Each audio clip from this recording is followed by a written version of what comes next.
Hello students, welcome back to my channel. আমরা চলে এসেছি নতুন একটি ভিডিও নিয়ে এবং আজকের ভিডিওতে আমরা আলোচনা করব ক্লাস 10-এর একটি অত্যন্ত গুরুত্বপূর্ণ চ্যাপ্টার সম্পর্কে। আজকের ভিডিওতে আমরা দশম শ্রেণীর বাড়িমণ্ডল চ্যাপ্টারের ওপর অত্যন্ত গুরুত্বপূর্ণ 25টি শর্ট প্রশ্ন নিয়ে আলোচনা করব। তো শুরু করা যাক আজকের ভিডিও শুরুতেই যে প্রশ্নটি রয়েছে সেটি হলো, এখানে একটি এমসিকিউ দেওয়া হয়েছে যেখানে বলা হয়েছে এই স্রোতগুলির মধ্যে ব্যতিক্রমী স্রোত কোনটি।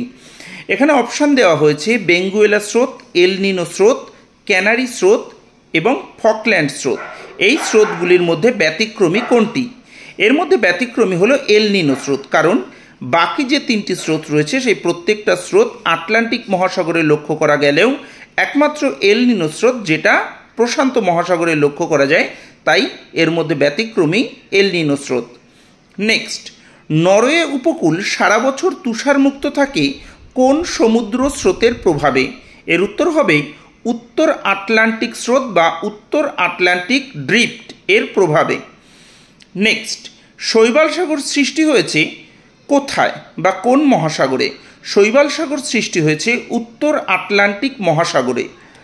নেক্সট, একটি ঋতুভিত্তিক সমুদ্র স্রোতের উদাহরণ দাও।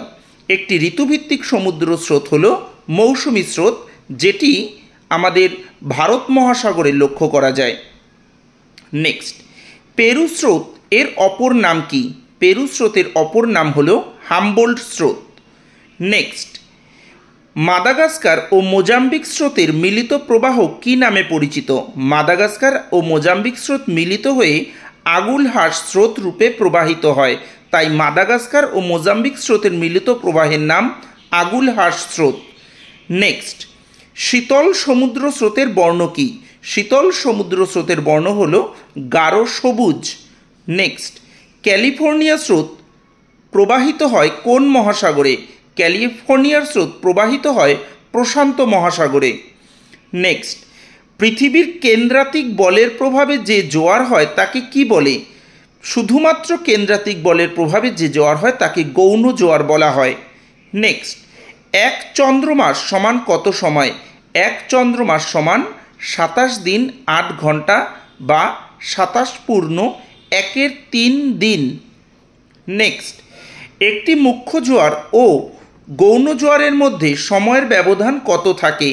একটি মুখ্য জোয়ার ও একটি গৌণ জোয়ারের মধ্যে সময়ের ব্যবধান থাকে 12 ঘন্টা 24 মিনিট 22 সেকেন্ড।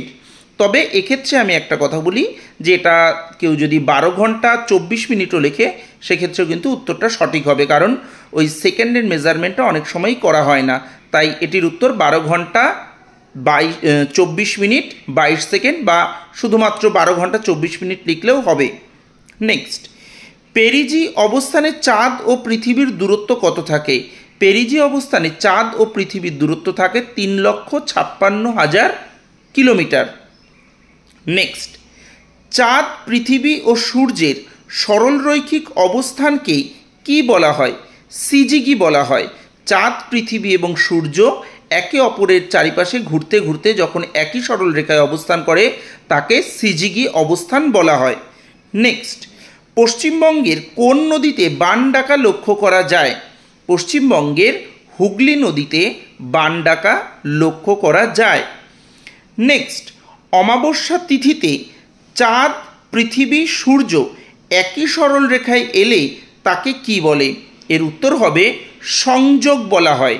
এক্ষেত্রে মনে রাখতে হবে চাঁদ, পৃথিবী, সূর্য একই সরল রেখায় আসলে তাকে সিজিগি বলে, কিন্তু অমাবস্যা তিথিতে এই সিজিগির যে বিশেষ রূপ লক্ষ্য করা যায় সেটি হচ্ছে সংযোগ, তাই অমাবস্যা তিথিতে সংযোগ অবস্থান লক্ষ্য করা যায়।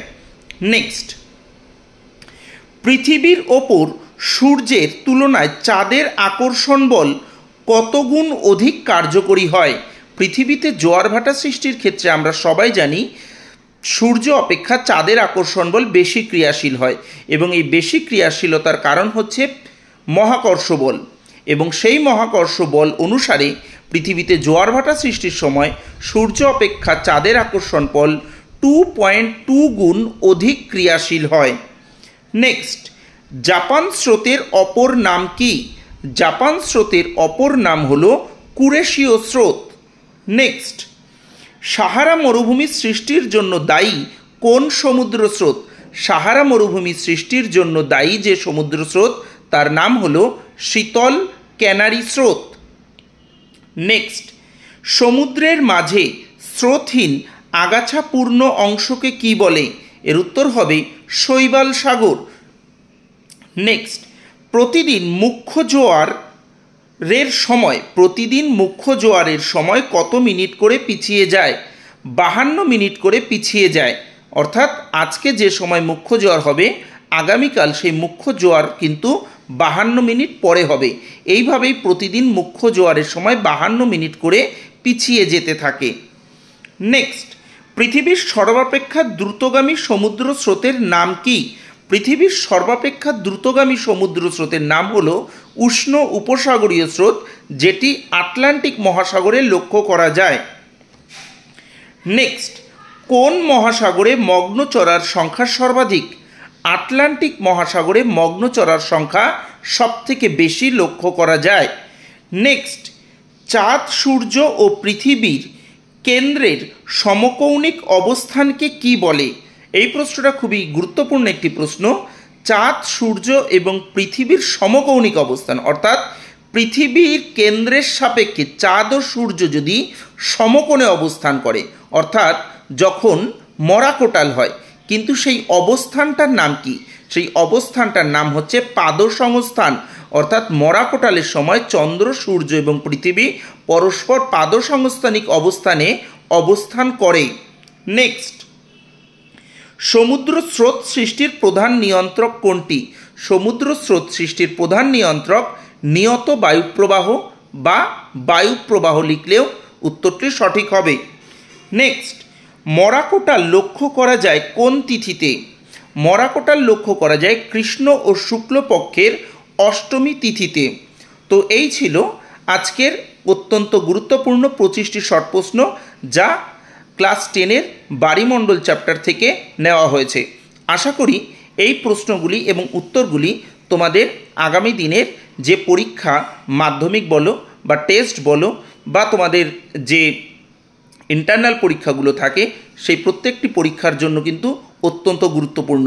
যদি ভিডিওটি ভালো লেগে থাকে তাহলে অবশ্যই ভিডিওটি লাইক করো এবং তোমাদের পরিচিত বন্ধু বান্ধবীদের সঙ্গে অবশ্যই ভিডিওটি শেয়ার করে দিও, তাদেরও যাতে হেল্প হয়।